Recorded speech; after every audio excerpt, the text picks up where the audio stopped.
فرقی میکنه به کی رأی بدیم وقتی حکومت هر کیو که دلش بخواد سر کار میاره؟ یه سوالی که میپرسند این هستش که میگن اینجا انتخابات نیست، انتصاباته.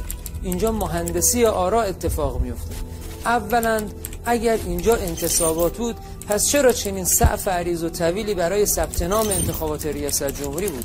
دوم چرا پس دشمنان از کاندیدایی حمایت میکنند؟ مگر روح الله زم نگفت ما از روحانی حمایت کردیم که ضعف مدیریتی او کشور رو به آشوب بکشه؟ چرا فرح حمایت کرد؟ چرا مریم رجبی حمایت کرد؟ اگر انتصابات بود که اینا حمایت نباید میکردن.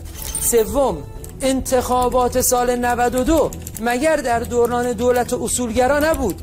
مگر در دورانی که استاندارها، فرمانداران، تمام مجریان اصولگرا بودند صورت نگرفت؟ چه کسی رأی آورد؟ یک شخص اصلاح طلب رأی آورد، اون هم با 71% آرا بیشتر.